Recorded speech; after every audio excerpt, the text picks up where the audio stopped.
So, so first of all, we want to welcome you, and we want to hear from you what you have to say for us today. Are you optimistic? Do you think that we are reaching a deal? We don't know. We don't know yet. Yeah. We will find out during the meeting. What did you feel? I think the sentiment generally is optimistic and positive. There is positive sentiment. And but at the end of the day, the principles haven't changed. That we have communicated repeatedly over the last few months that any production constraint agreement has to be distributed in an equitable way, in a fair way, and in a transparent way. It has to be manageable, and there has to be a mechanism to monitor it, and it has to involve OPEC and non-OPEC. This is a principle that we will not deviate from. But before we engage non-OPEC in a serious way, we have to make sure that OPEC is in one line, that we are together. Is it the case? We're getting close. Okay. But you know, I think left is to agree on the final terms, the fair distribution of production caps to each country, and I hope that we'll do it today.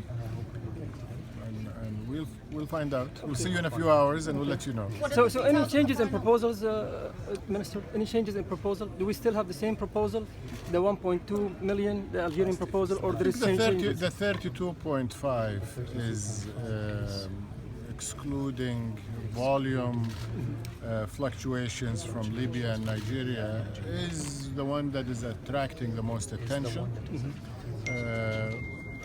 And Saudi Arabia is receptive to this. It will mean that we take a big cut and a big hit from our current production and from our forecast for 2017.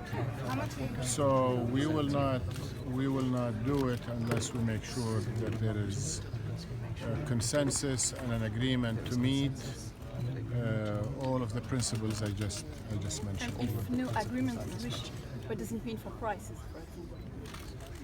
You know, if there is no agreement, I think the market will recover slowly, but certainly will recover. So I'm not concerned about the no agreement scenario. I've said it repeatedly. Yes.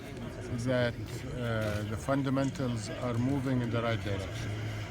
We've seen over the last few months a counter-cyclical decline in U.S. inventories, and we believe that 2017 will see another healthy year of demand, and we believe non-OPEC growth has reversed, and also most of the OPEC growth, we've seen it already behind us.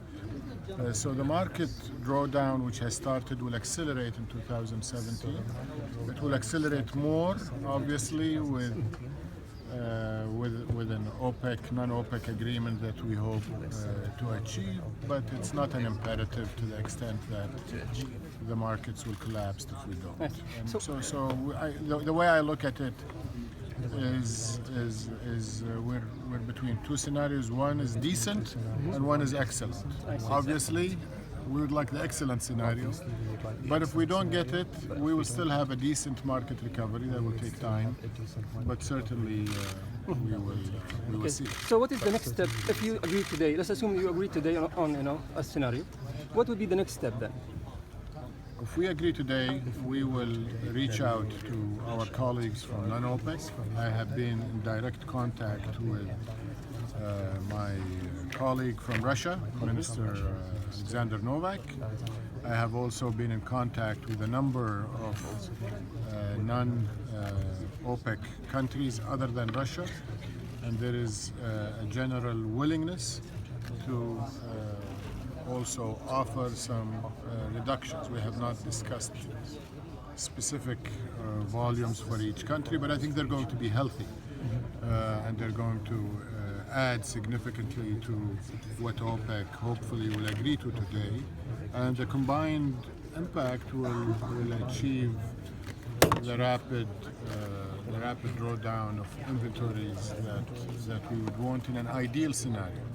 But failing that, again, I think the fundamentals will get us to where we want. It will just take longer and investments will come slower, and therefore we run the risk that concerns me the most, which is in a few years we could have a supply crunch that could hurt the global economy.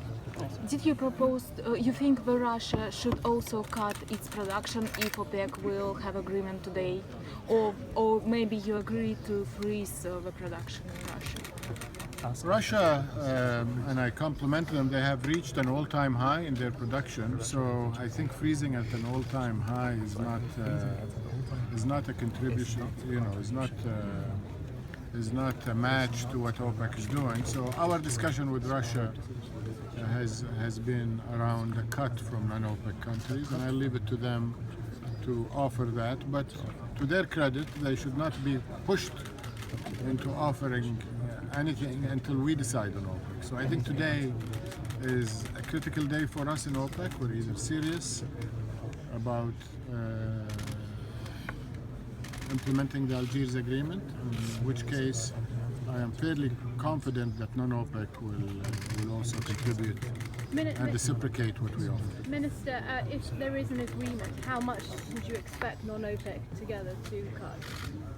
I'm hoping for 600,000 combined from non-OPEC, but I think it's all hypothetical. It has, OPEC has to put its money where its mouth is. We have to deliver the volumes, we have to distribute the volumes, we have to assign it to individual countries, and then we will see what we can ask of non-OPEC and how. Do you think there's been a sort of softening in position from Iran?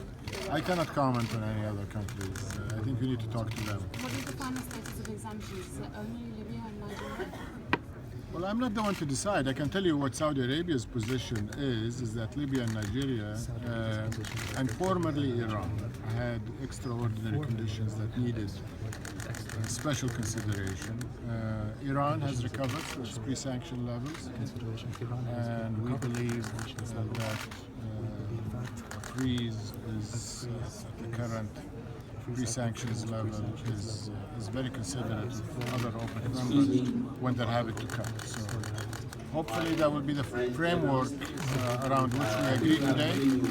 But if we can't get to that agreement, then the other scenario of sort of rolling over and waiting for the market to recover on its own is not a bad outcome either. So I am relaxed and hopeful for the best, but the next best is not a bad deal. Thank you very much. They're asking you to leave.